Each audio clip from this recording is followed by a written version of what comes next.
মীন রাশি সেপ্টেম্বর মাস প্রত্যেকেই তো একটা ভয় পেয়ে আছেন যে শনির সাড়ে সাথী।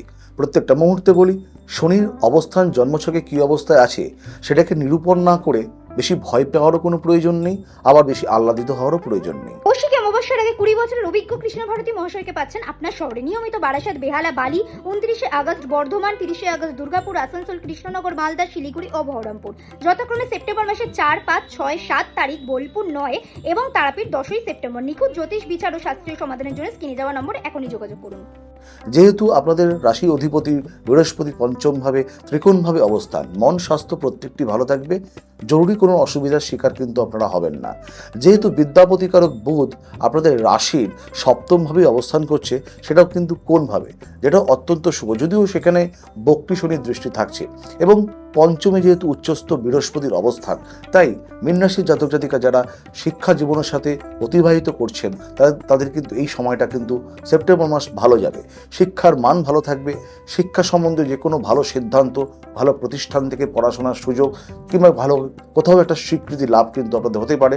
যারা পুঁথিগত শিক্ষার বাইরে গিয়েও ব্যবহারিক শিক্ষা কিংবা কোনো কারিগরি শিক্ষার সাথে যুক্ত, এই সেপ্টেম্বর মাস কিন্তু আপনাদের জন্য বিশেষ উল্লেখযোগ্য সময়। যারা ব্যবসা করছেন, সপ্তমী বুধের অবস্থান, বুধ বাণিজ্য কারক গ্রহ, সে কিন্তু মাসের কিন্তু প্রায় 20টি দিন সক্ষেত্রস্থ অবস্থায় থাকছে। তাই 7 তারিখ থেকে বিশেষ করে 26 তারিখ পর্যন্ত সেপ্টেম্বরের মাসে এই সময় বিশেষ করে কিন্তু মীন রাশির জাতক জাতিকা ব্যবসায় প্রভূত সফলতা থাকবে। তবে জন্মকালীন আপনাদের সপ্তম প্রতিকারক গ্রহ কী অবস্থায় আছে সেটাও কিন্তু বিচার্য করবার বিষয়। কর্মপ্রতিকারক বৃহস্পতির কিন্তু আপনাদের ত্রিকোণভাবে অবস্থান, এবং সবথেকে বড় কর্মফলের যে গ্রহ শনি, বৃহস্পতি, এই শনি শুভ পরীক্ষার জন্য আপনাদের কিন্তু কর্মপ্রাপ্তিও কিন্তু ভালো জায়গায় থাকতে পারে। কর্মে কিন্তু আপনাদের অনুকূল পরিস্থিতি কিন্তু থাকবে, কোনো ধরনের নাশ কিন্তু সৃষ্টি হবে না। নতুন কর্মের পদমর্যাদা আপনারা সুইচ করতে পারেন, একটা কর্ম থেকে আর একটা কর্মের স্থানান্তরণ কিন্তু ঘটতে পারে। কর্মক্ষেত্রে বিদেশ যাত্রা কিংবা বাইরে কোথাও যাত্রা কিংবা সুখকর একটা বদলি কিংবা পদমর্যাদা কিন্তু আপনাদের বৃদ্ধি হবে।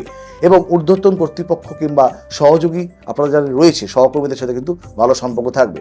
আপনাদের দাম্পত্য জীবন মাসের 7 তারিখ থেকে 26 তারিখ পর্যন্ত, সেই সময়টা উল্লেখযোগ্য কিছু সিদ্ধান্ত আপনাদের নিতে হতে পারে। পঞ্চমী বৃহস্পতির অবস্থান, প্রণয়প্রাপ্তি, সুখ লাভ সবকিছু হতে পারে।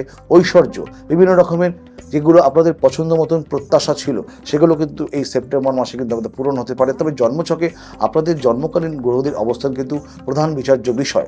দ্বাদশে যেহেতু রাহুর অবস্থান রয়েছে, কিছু ক্ষেত্রে অতিরিক্ত ব্যয় এবং ভ্রমণ সংক্রান্ত বিষয়ে অতিরিক্ত সাবধানতা কিন্তু অবলম্বন করার প্রয়োজন রয়েছে।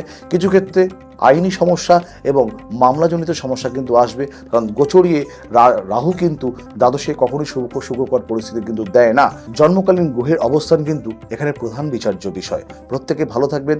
নিজেদের যাবতীয় অচল অবস্থা কাটানোর জন্য একমাত্র মহান সুযোগ মহান কৌশিকী অমাবস্যা আসন্ন 10ই সেপ্টেম্বর। প্রত্যেককে যে কোনো ধরনের সমস্যার জন্য সমাধানের জন্য আপনাদেরকে স্বাগত জানিয়ে রাখলাম। ভালো থাকবেন।